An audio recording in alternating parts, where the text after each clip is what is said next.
I returned to find my filing cabinet halfway out the door. One drawer hung open, papers bent at the edges. Someone had stacked my folders against the wall like expired relics. When the chair scraped across the hardwood, the screech hit me harder than it should have. I stood there, keys biting into my palm, motionless. I was watching my life being rearranged without my consent. That was when the words from the night before resurfaced. We were at the dinner table, the meal cooling into a dull silence between us. My son didn't raise his voice. He didn't have to. "We're taking your office for Alyssa's aerobic studio," he said, then, as if an afterthought. "She needs somewhere to teach her students. My name is Delilah Mercer. I am 67 years old. That office was Thomas's sanctuary. He worked there every night after dinner. Same oak desk, same worn chair, same meticulous stacks of paper. When he died, I left his ghost undisturbed, keeping the space exactly as he had helped me run our small stationery shop. It kept me steady. I still managed the printing business he left me, invoices, local orders, the quiet labor of a lifetime. I did it all from that room. Ryan and Alyssa moved in after the wedding. At first, we shared meals, then less. Now, barely. They return late, loud and indifferent.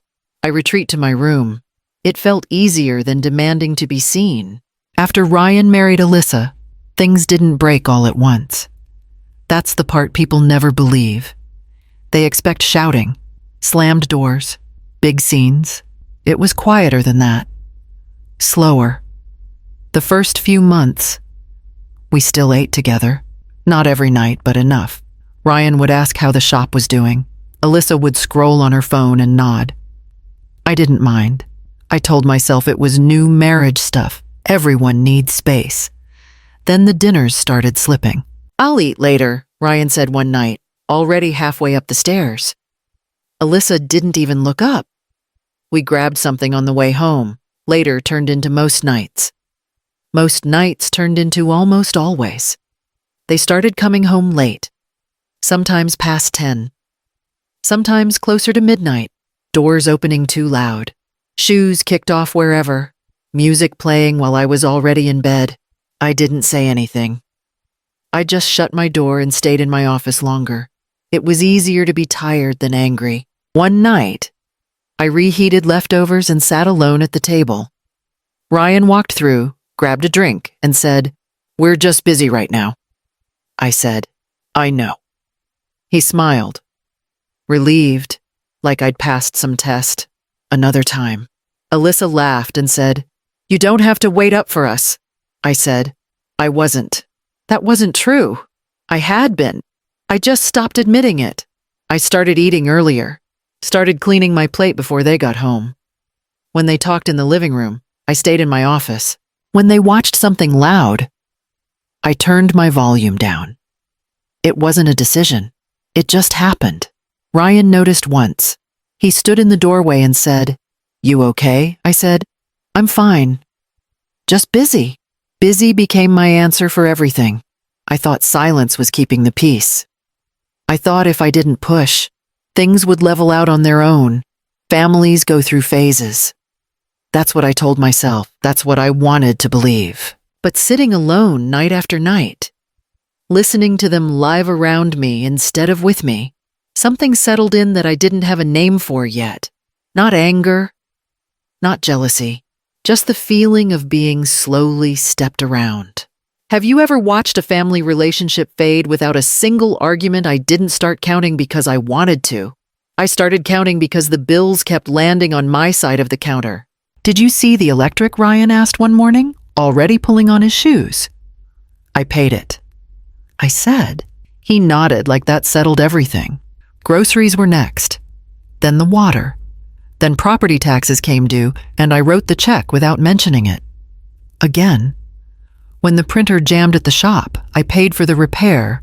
When the roof needed patching, I paid for that too. None of it felt dramatic. It just felt constant. Ryan's money went other places. Alyssa's new shoes showed up by the door. Alyssa's equipment leaned against the wall. Alyssa's protein tubs filled the pantry shelf I used to keep flour on. One night I said, "We're running low on groceries." Ryan said, "We'll grab something later," and they came home with takeout. For them. Another time, I said, "Property taxes went up this year." He said, "Yeah, everything's expensive now, like we were talking about gas, not my checkbook." I told myself it was temporary. Newlyweds need time. Jobs shift. Things even out. That's what people say. I repeated it like a rule. Temporary help, just for now. But every month, the numbers stayed the same. Mine went out.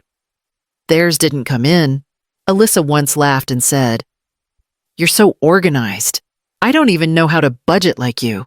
I smiled and said, "You learn when you have to." Ryan looked relieved again, like I'd taken something off his plate without him asking. I noticed when the math changed inside my head, not the totals. The meaning.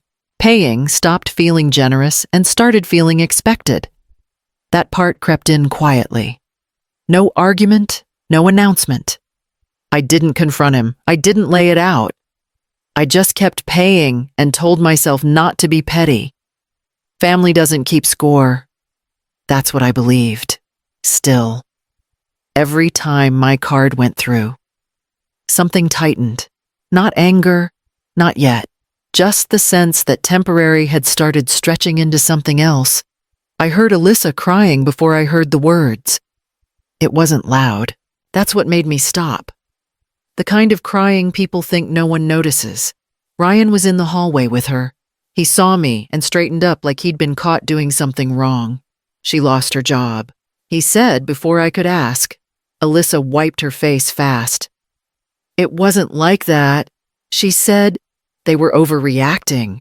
Ryan jumped in. The academy had rules. She bent one. They made a big deal out of it. I waited. No one said sorry. No one said what rule. Just silence hanging there. Waiting to be filled. "So what now?" I asked. Alyssa sniffed. "I still have students. They want to keep training with me." Ryan nodded. "She can teach privately. It's fine." Where I asked. He didn't answer right away. He looked past me, down the hallway, toward the office. "That room makes sense," he said. "It's big, open. You don't really need it all day," Alyssa said. It would just be temporary, like she was doing me a favor by saying it. I felt something tighten. Not anger. Not yet. More like the floor shifting a little under my feet. "That room is where I work," I said. Ryan shrugged. "You could adjust." "Just for now," Alyssa added. "I wouldn't touch your things, I promise." No one asked if it was okay. No one waited for an answer. The plan was already forming between them. Out loud. Right in front of me. I nodded. I don't know why. Maybe because she was crying. Maybe because I didn't want to be the bad one when everyone was already stressed. Ryan relaxed. Alyssa let out a breath. Decision made. I went back to my office and closed the door. I sat there longer than usual, staring at the desk, telling myself this was just a rough patch. People lose jobs. Families help. That's how it works. Still, I couldn't shake the feeling that something had just shifted. And no one noticed except me. Ryan came to me the next evening like he'd thought it through. Calm, careful. That tone he uses when he thinks he's being reasonable. "You don't even use the office all day," he said. "You're at the shop most mornings anyway." "I work there at night," I said. "And weekends." He waved that off, but not constantly. Alyssa needs open space, mirrors, movement. It makes sense. That word again. Sense. Like this was a math problem and not my life. "I can't move my work into the bedroom," I said. "I need files. Equipment. Quiet." Ryan sighed. Slow and patient. "You could make it work. Just temporarily." Alyssa was behind him, arms folded, not meeting my eyes. "I wouldn't be loud," she said. "And I'd clean up, I promise." "It's not about noise," I said. That room is where your father worked. It's where I keep everything for the business. Ryan nodded like he heard me, but his face didn't change. I get that, really, but we're trying to build something here. So am I said. There was a pause. Not heavy, just awkward. Well, he said, if you need a dedicated space, you could always rent something nearby. Plenty of places do short-term. He said it gently. That's what made it worse. Like he was offering a solution instead of pushing me out. This is my house. I said, I know. He said quickly, and we appreciate everything you do. This isn't personal. Nothing hurts more than being told it isn't personal when it clearly is. Alyssa added, we just need support right now. I looked at them, at how settled they already seemed. Like the decision had passed some invisible point of no return.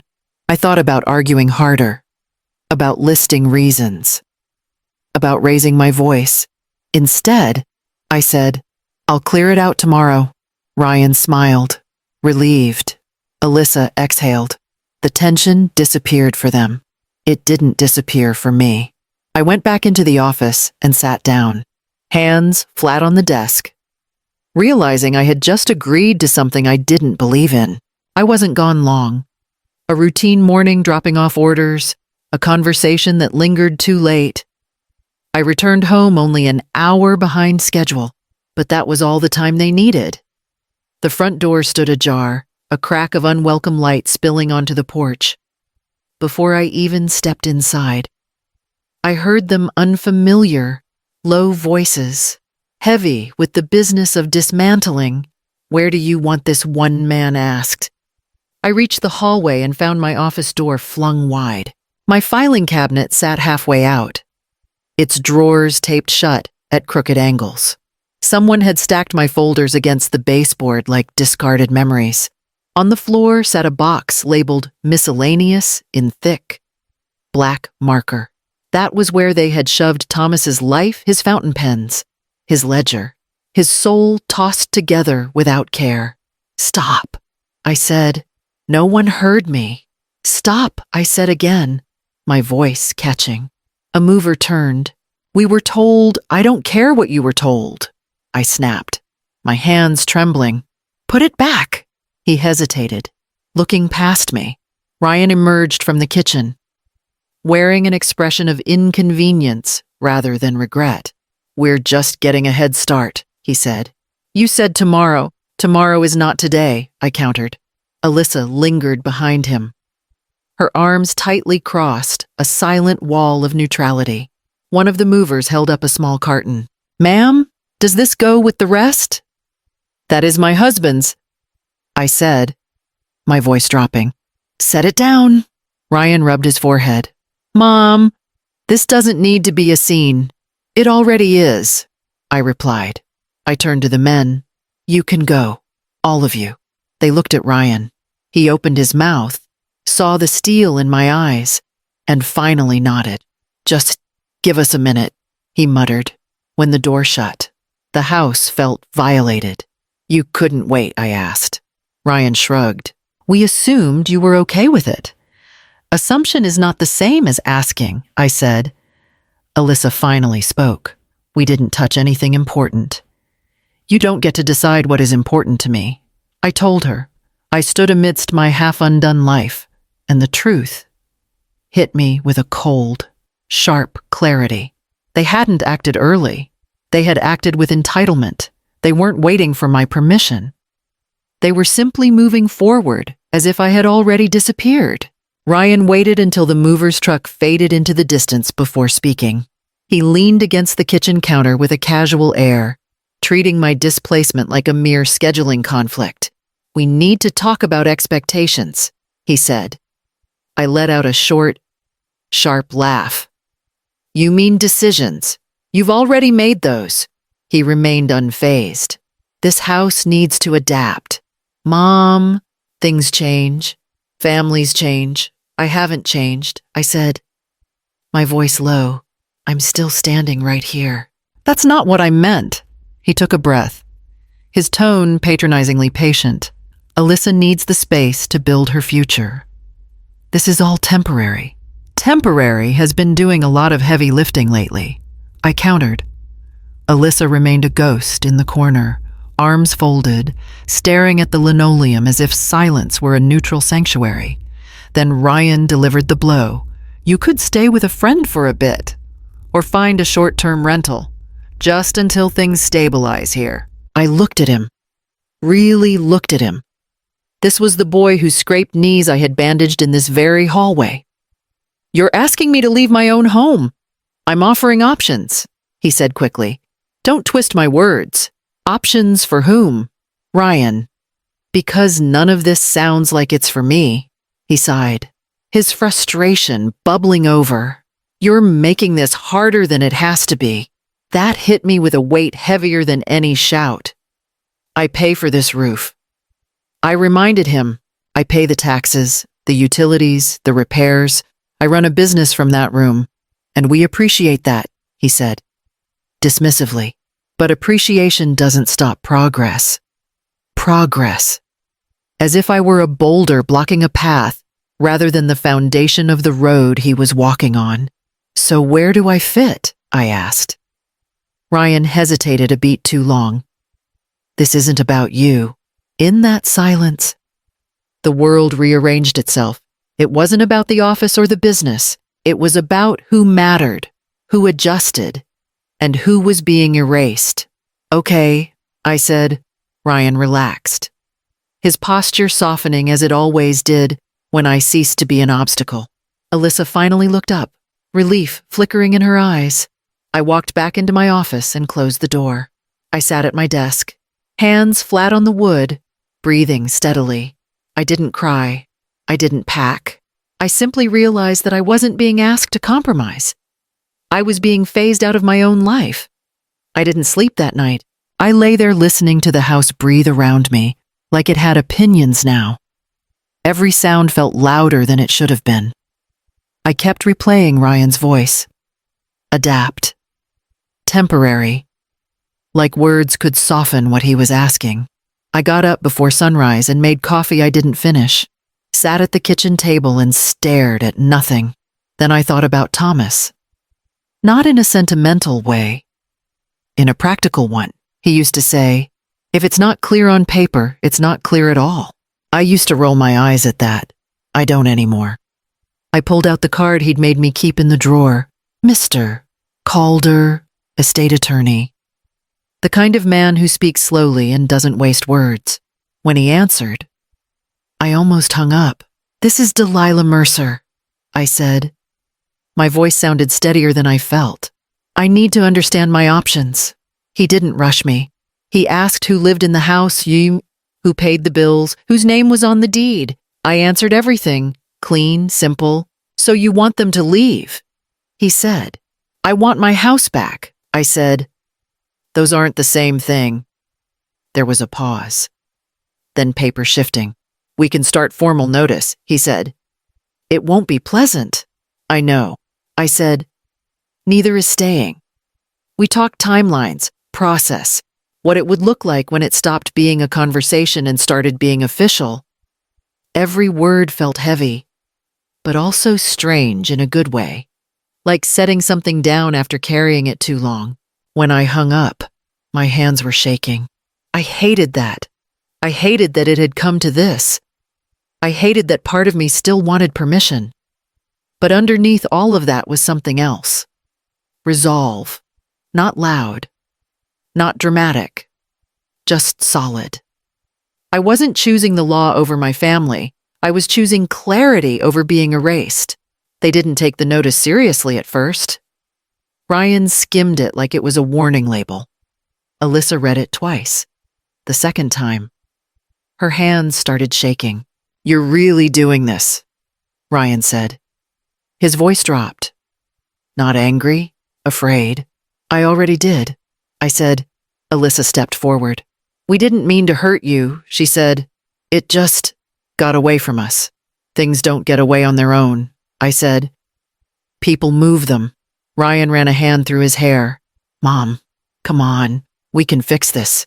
Fix what I asked. The part where you decided for me, Alyssa swallowed. I touched some of Thomas's papers, she said. I didn't know which were important. I put a few into a box. That landed harder than I expected. You didn't ask, I said. She nodded. Crying now, I know, I'm sorry. Ryan stepped in. She was just trying to help. We thought, that's the problem, I said. You thought without me. He opened his mouth. Closed it. Tried again. We're family. Yes, I said, which is why this hurts. They asked for forgiveness like it was a reset button, like saying the word would rewind the week. I wanted to give it. That part surprised me. I wanted things to be easier than they were. But forgiveness without change felt like permission. The movers came back that afternoon. Different men. Same job. I watched as my desk went back where it belonged. As Thomas's chair was set down carefully this time, Alyssa stood in the doorway, silent. Ryan didn't look at me. When it was done, the room looked like it always had. Almost. Something invisible had shifted. I'm not doing this to punish you, I said. I'm doing it because you crossed a line you didn't think existed. Ryan nodded once. Alyssa wiped her face. They gathered their things slowly, like they were afraid to make noise. I stood in the doorway and didn't stop them. Do you believe forgiveness should always come before accountability? They moved into a cramped apartment across town. Ryan mentioned the rent was manageable only if he picked up extra shifts. Alyssa remained between jobs, a phrase that mostly meant waiting for life to happen to her.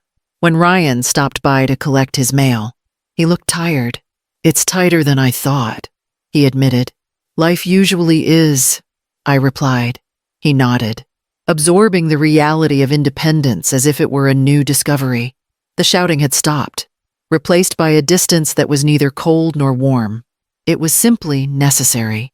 A week later, he called to complain that the hot water was cutting out. You should call the landlord, I said gently.